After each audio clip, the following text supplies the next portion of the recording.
Hey there, cats and kitties. I'm the Blues Man, Johnny Blues, and with this video, we'll be discussing my thoughts on episode 10 of the anime series Hibike Euphonium Season 2, and this was such a heartening, tear-jerking episode, I gotta say. When Kumiko cries, Johnny cries. It was like the floodgates were open twice in this episode, when we have this great and tantamount heart-to-heart between Kumiko and her sister Mamiko, who is, for all intents and purposes, trying to make amends with their parents, but she's still, going by the seat of her own wants and desires. She's fully dropping out of college and she's going to leave home.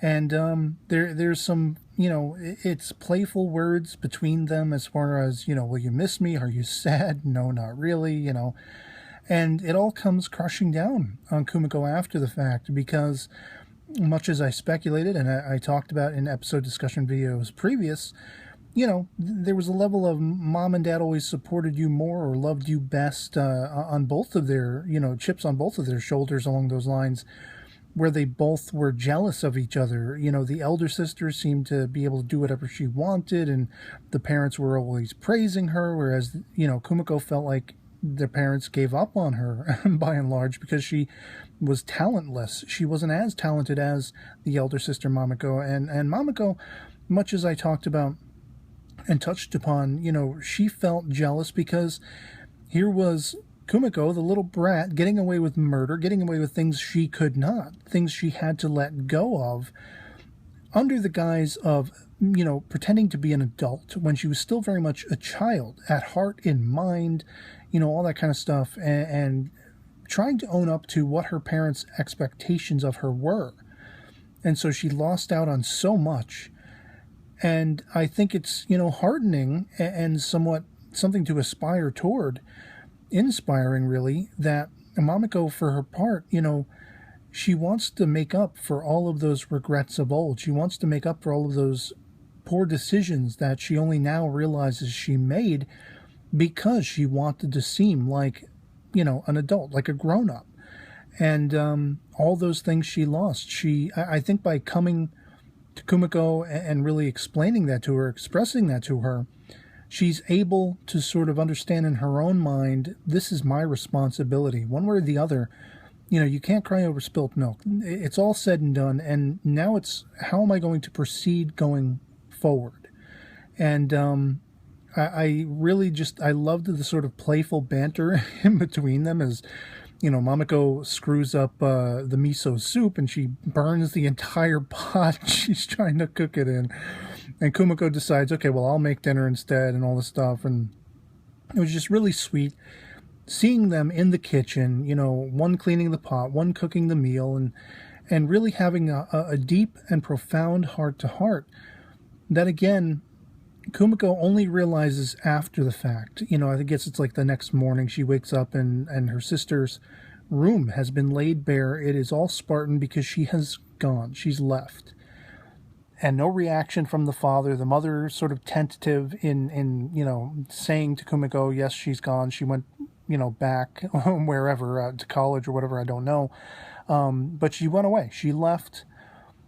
And on the train ride to school, does it only then, as all of these memories are playing over Kumiko's mind, does it then come crushing down on top of her and she just starts bawling without even realizing it? And the tears were shedding for me as well.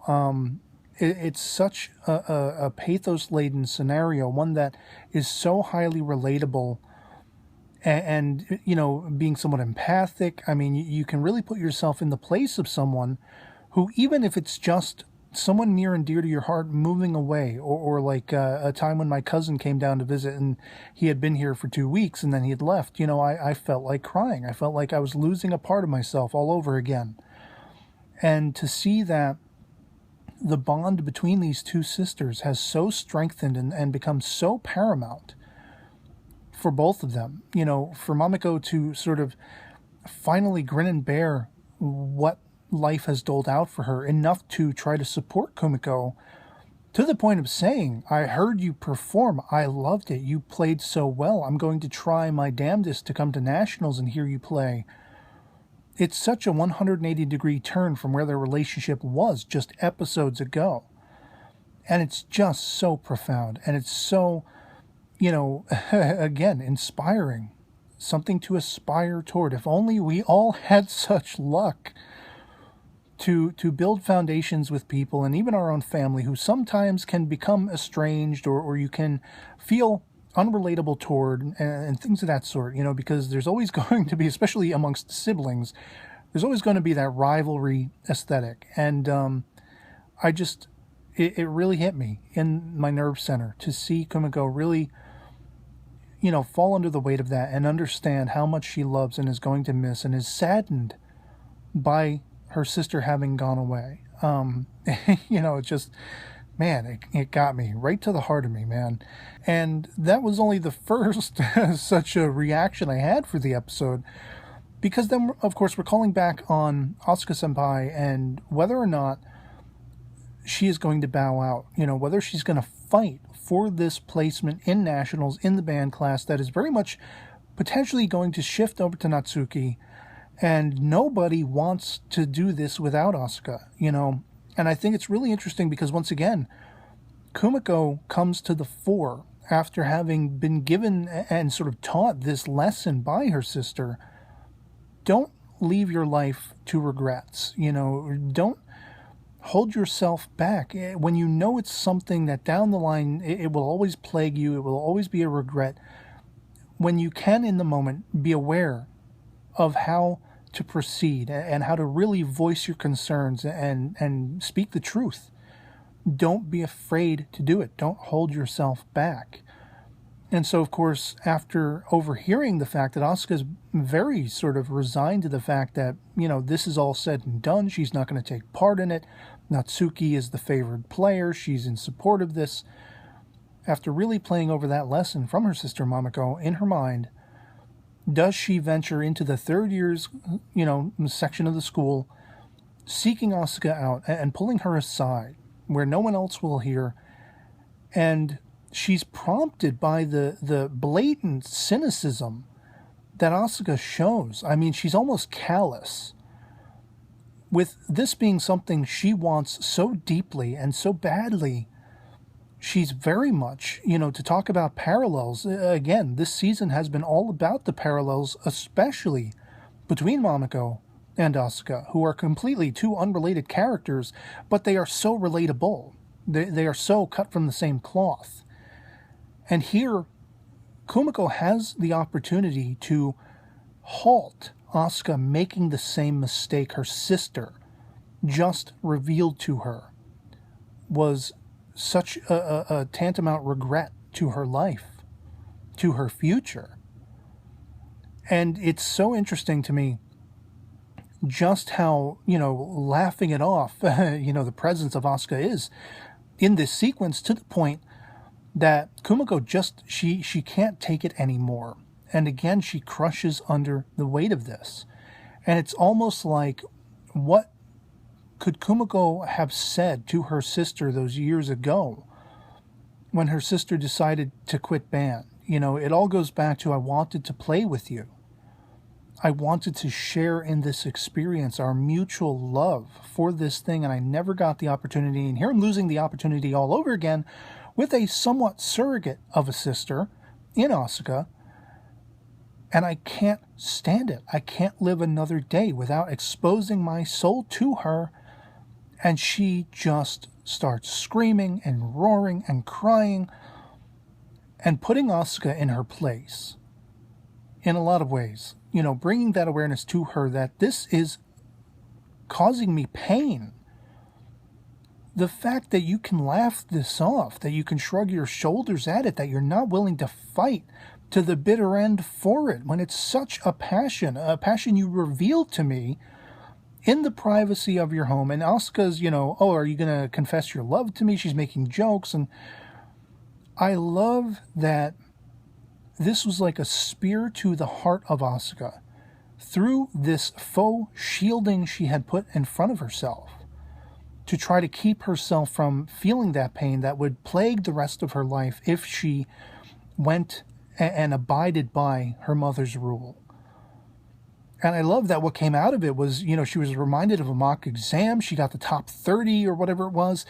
She succeeded at, her scholastics in this exam enough to barter that against her mother and say, I can do this. I can do the academics. Let me play.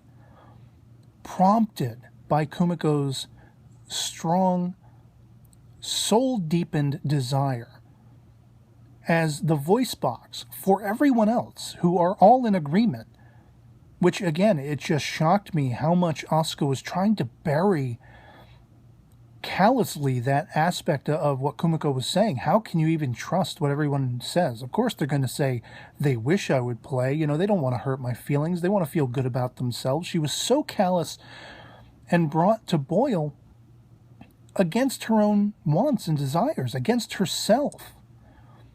And Kumiko being a voice of reason that was like a clarion call above all else to awaken Asuka to appreciate how much she mattered to all of those other band classmates.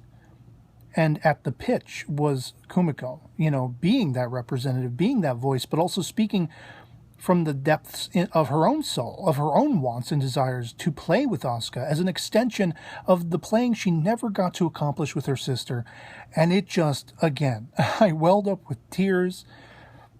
I had to watch it a second time. I welled up with tears again, because I was just like, oh man, I was so moved that by the end we find Asuka is going to partake.